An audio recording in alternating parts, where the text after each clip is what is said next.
वर्तमान में क्या हो रहा है, हम किस देश में रह रहे हैं और जिस देश में रह रहे हैं वो देश किससे संचालित हो रहा है। देश संविधान से संचालित होना चाहिए, लेकिन जो संचालित करने वाले जो लोग हैं वो संविधान को ही बदलने की बात कर रहे हैं। इस देश को आजाद दिलाने में हर कौम का योगदान था। मुसलमानों का भी योगदान था और सबने मिलकर इस देश को आजाद कराया। हर वर्ग के व्यक्ति का कहीं न कहीं खून बहा इस देश को आजाद कराने में, बलिदान दिया। और आज इस देश के अंदर धर्म की राजनीति शुरू हो गई। लोगों में जहर घोला जा रहा है।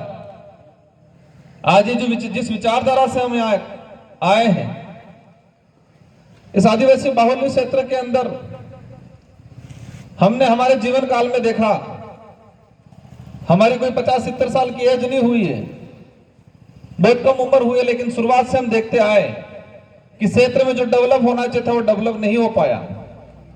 संवैधानिक प्रावधान जो लागू होने चाहिए थे वो नहीं हुए। और देखते ही देखते हमें लगा कि इस देश के अंदर बेरोजगारी, शिक्षा की बात नहीं की जा रही है। इस देश में भारत पाकिस्तान की चर्चा की जाती है। इस देश में धर्म के नाम की राजनीति की जा रही है। हमारी सबकी जिम्मेदारी है कि इस देश को, संविधान को बचाए,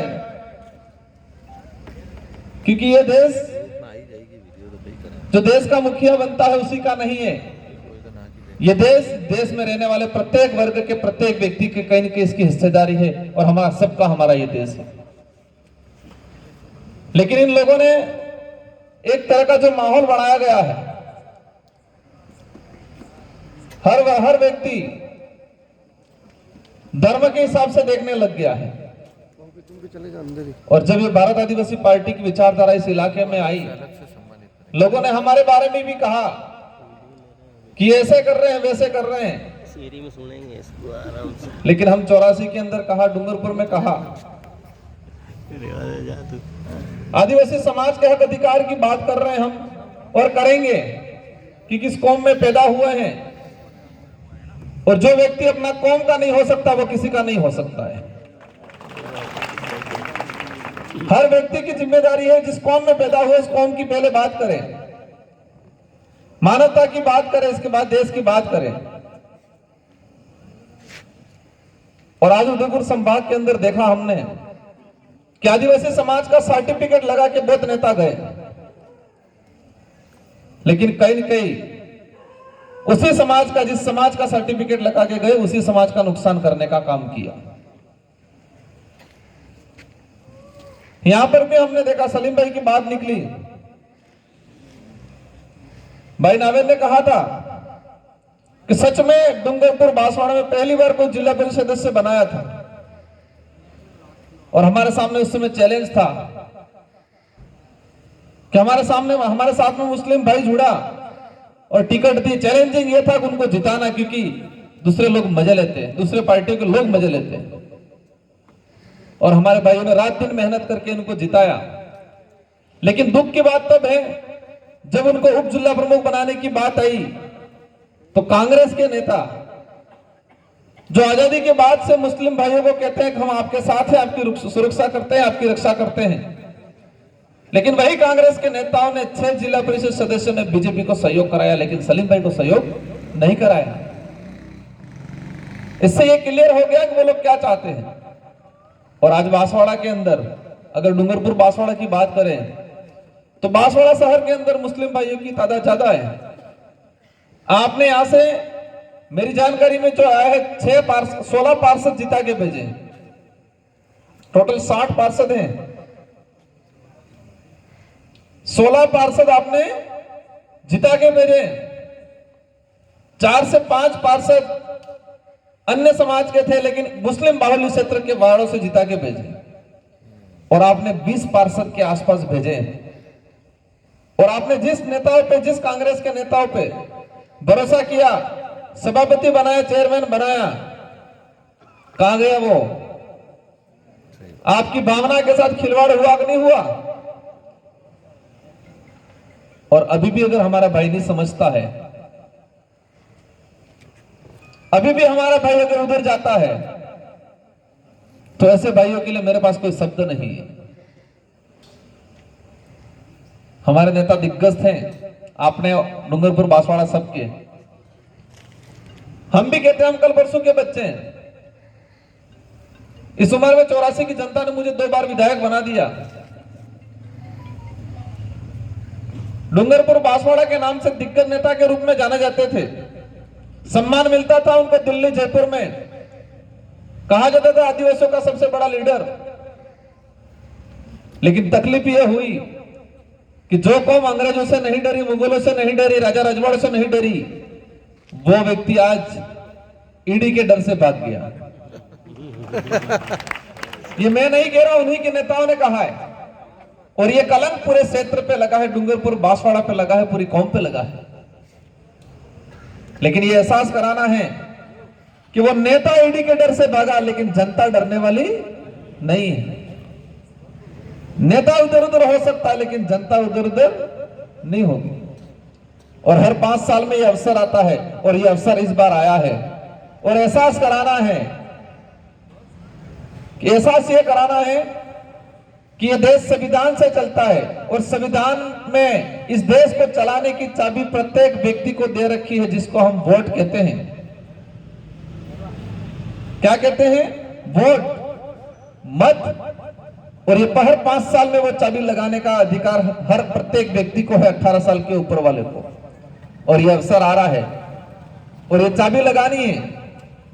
यहां से जाने वाले का जो उम्मीदवार खड़ा होता है संसद में, विधानसभा या लोकसभा में, सदन में घुसने का जो दरवाजा है, उसकी चाबी खोलने की, उस दरवाजे के ताला खोलने की चाबी डूंगरपुर बांसवाड़ा की जनता के पास है।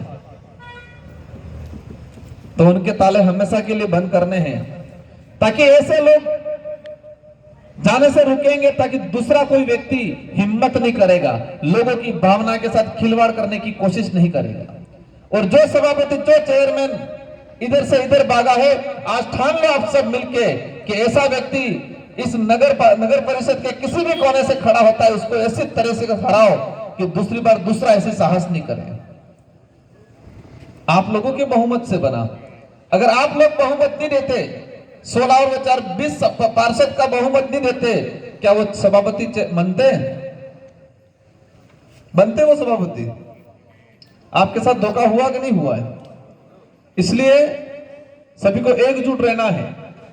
मैं मेरी स्वेच्छा से खड़ा नहीं हुआ, 84 की, बांसवाड़ा की, बागीधरा की, हर क्षेत्र के कार्यकर्ताओं ने, भाई ने बता दिया जिस व्यवस्था के तहत मुझे चुना गया है, और इस व्यवस्था के तहत मुझे खड़ा किया गया है। और मुझे उम्मीद है कि जिन लोगों ने मुझे खड़ा किया है, वो अवश्य भारी बहुमत से जिताएंगे। और ये लोकतंत्र है। लोकतंत्र में आज कह रहे हैं ये लोग कि बहुत बड़े दिग्गज है, बहुत पैसा है, बहुत पैसा फेंकेंगे। हमें एहसास कराना है कि डूंगरपुर बांसवाड़ा की जनता पैसों में बिकने वाली नहीं है, ये स्वाभिमान के लिए लड़ने वाली जनता है। ये एहसास कराना है। और विशेषकर मेरे मुस्लिम भाइयों से विशेषकर कहना चाहूंगा कि आपको ऐसा काम करके दिखाना है कि एक वोट भी इधर इधर नहीं होना चाहिए। और जिस तरह से आपको यहां तसल्ली दी जाती थी, हम खुला कहते हैं कि जब तक इस विचारधारा इस इलाके में रहेगी, कभी भी धर्म के नाम से दंगा नहीं होगा, कभी भी धर्म के नाम से। और ये बात बोलने से किसी भी धर्म के किसी व्यक्ति को दिक्कत होनी चाहिए क्या? नहीं होनी चाहिए। और जिसको दिक्कत होती है, इसका मतलब वो चाहता है कि दंगे हो।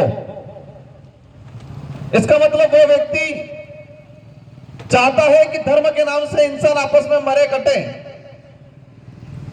लेकिन ये विचारधारा जब तक रहेगी इस इलाके में, हम रहे नहीं रहे, ये विचारधारा जरूर रहेगी हमेशा यहां। और जब तक ये विचारधारा रहेगी इस इलाके में, धर्म के नाम से आदमी आदमी को नहीं मारेगा। आज पूरे देश के अंदर देख लो क्या स्थिति बना रखी है, कैसे कैसे नारे लगाए जा रहे हैं। इस भारत देश को महान कहा जाता है। महान इसलिए कहा जाता है कि इस देश में हर वर्ग का व्यक्ति रहता है, हर धर्म का व्यक्ति रहता है, और हर धर्म के व्यक्ति रहने के बावजूद भी सब एकजुट रहते हैं, देश के लिए लड़ते हैं, इसलिए इसको महान कहा जाता है। और आज जिस तरह से नारे लगाए जाते हैं, क्या वो क्या वोट मांग रहे, राम के नाम से वोट मांग रहे। जो भाजपा को वोट नहीं देगा वो राम का नहीं बोल रहे। ये जहर फैला रहे कि नहीं फैला रहे। इतनी नीच राजनीति आज तक नहीं हुई थी इस भारत देश के अंदर। भाजपा के कई कार्यक्रम देखे, भाजपा के झंडे लगाना बंद हो गए। किसके झंडे लगा रहे? धर्म के नाम से झंडे लगा रहे। ये देश के लिए घातक है, हमारे सबके लिए घातक है। विचारधारा होती है अलग अलग, विचारधारा के आधार पर बहुमत बनता है। हमारे चुन के जनप्रतिनिधि जानते हैं, जिसकी भी सरकार बनती है उनको सम्मान करना है हमें, लेकिन जिस तरह से धर्म के नाम से जहर घोला जा रहा है, और ये हमारे सबके लिए घातक है। आज कई भाई भाजपा से आए, इनका स्वागत है, लेकिन जो भी भाजपा में है उसको भी कहना है कि आप वहां हो, आप सवाल करो कि आप विकास की बात करो, आप शिक्षा की बात करो, आप स्वास्थ्य की बात करो, आप धर्म की बात करना राजनीति में छोड़ दो। ये कहना पड़ेगा इन लोगों को। कभी बात हो रही है? अभी देख रहे हैं राजस्थान में सरकार बनी, क्या बना रखा है? किसी स्कूल में जाके बच्चों के साथ हिजाब के नाम से माहौल बनाया जा रहा है। किसी सड़क में कोई मांस मटन के नाम से माहौल बनाया जा रहा है। लेकिन ये सरकार बनने के बाद, दिसंबर में सरकार बनी, अभी तक शिक्षा के लिए कभी कुछ काम हुआ? दुर्भाग्य है कि जिस शिक्षिका ने बाबा साहब अंबेडकर की तस्वीर लगाई, सावित्रीबाई फुले की तस्वीर लगाई, और उस शिक्षिका को एपीओ करके बीकानेर भेज दिया गया। ऐसे नेता पैदा हुए। अंबेडकर जी की तस्वीर लगाने से दिक्कत हुई, और आज मैं भी तुम्हें भागीदारों में सुना, मैं परसों कार्यक्रम गया, और कार्यक्रम जाने से पहले कह रहे हैं मेरे साथ 2 कर्मचारियों को भी एपीओ कर दिया है। बेचारे उन कर्मचारियों का कोई रोल नहीं था, ये तानाशाही कर रहे हैं। वो एपीओ कर सकते, ट्रांसफर कर सकते, किसी की नौकरी नहीं छीन सकते। और कहते हैं, हमारे बड़े बुजुर्ग कहते आए, जब दिया बुझता है के तो बहुत फड़फड़ाता है। दिया बुझता है तब बहुत फड़फड़ाता है। हमें डर नहीं है, हमें डर इसलिए नहीं है कि हम जनता के लिए लड़ रहे हैं और जनता हमारे साथ में। वो खुद के लिए लड़ रहे हैं। किसके लिए लड़ रहे हैं? खुद के लिए। आज कह रहे थे पहले कि मोदी जुमले फेंकता है, और आज कह रहे मोदी के विजन से चला गया मैं। आज से 3 महीने पहले क्या बोले कि मोदी जुमले फेंकता है, और आज कह रहे मोदी के विजन से प्रभावित होकर चला गया। आज वो डूंगरपुर बांसवाड़ा के इस युवाओं के साथ खिलवाड़ हुआ है, जो युवा रात दिन मेहनत करता था, लेकिन ऐसे ऐसे कई लोग थे जिन्होंने पेपर लीक करवाए और पेपर बेचने का काम किया था। आरक्षण तो बेचा, लेकिन पेपर भी बेचा। लेकिन बेचारी भोली वाली जनता को नहीं पता है। इसलिए आप सबको एकजुट होना है, आपको भारी बहुमत से यहां से लीड दिलानी है, और आपकी हर वाजिब मांग में, आपके साथ कभी भी कुछ भी होता है, हर वक्त वाजिब बात होगी, हम आके खड़े रहेंगे। किसी का व्यक्तिगत मामला हो जाए वहां नहीं रहेंगे, लेकिन सामूहिक कोई मामला आता है, क्योंकि किसी भाई भाई की बाइक टकरा गई और बाइक टकरा के 2 लड़ाई, राजकुमार जी आ जाओ, तब नहीं जमेगा। कोई रात को पी गया, हमारे हालांकि मुस्लिम समाज में चीजें नहीं होती है, लेकिन व्यक्तिगत रात को कोई दानली कर रहा है और तब कहोगे, वो नहीं जमेगा। लेकिन धर्म के नाम से किसी व्यक्ति को प्रताड़ित किया जाएगा तो हम आके खड़े रहेंगे आपके साथ में। इन्हीं शब्दों के साथ आप सबको धन्यवाद, आभार, और मुझे उम्मीद है कि आप सच्चाई का साथ दोगे। किसका साथ दोगे? सच्चाई का साथ दोगे। मुझे उम्मीद है कि जो लोग देश के संविधान बदलने की बात कर रहे हैं, धर्म की राजनीति कर रहे हैं, उन लोगों को नकारने का काम करोगे, ये मुझे आपसे उम्मीद है। इन्हीं शब्दों के साथ आपको धन्यवाद, आभार, जय जोहार, जय आदिवासी, जय भील प्रदेश।